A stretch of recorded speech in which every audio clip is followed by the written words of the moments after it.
Good morning. My name is Jim DeMeo, and this is A Course in Miracles. Today we're doing Lesson 47. God is the strength in which I trust. If you are trusting in your own strength, you have every reason to be apprehensive, anxious, and fearful. What can you predict or control? What is there in you that can be? What would give you the ability to be aware of all the facets of any problem and to resolve them in such a way that only good can come of it? What is there in you that gives you the recognition of the right solution and the guarantee that it'll be accomplished? People will still persist in light of all of this because they'll say, I'm going to do the best I can. Not being aware that right within them is a very different option. A little effort is needed. And that may well be the problem, since we're not used to that effort. We're not used to the mental exercise to get to the higher self. So here we have these lessons to try and help us build the muscles for a different way. Of yourself you can do none of these things. To believe that you can is to put your trust where trust is unwarranted and to justify fear, anxiety, depression, anger, and sorrow. Need to know there's another way. Who can put his faith in weakness and feel safe? Yet who can put his faith in strength and feel weak? There we go. We want the strength. God is your safety in every circumstance. His voice speaks for him in situations and in every aspect of all situations, telling you exactly what you can do to call upon his strength and his protection. It's there within you. It's there for you.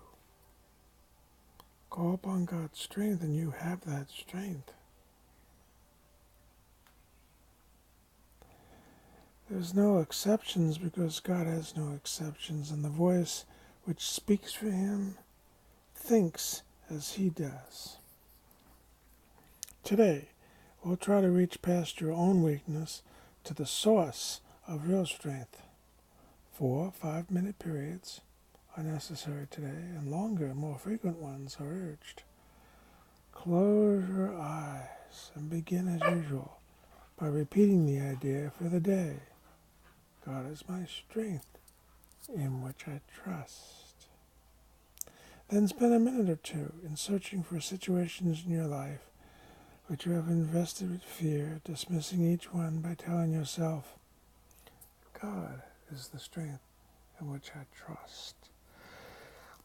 The purpose of doing that is to bring that strength into play in each of those situations.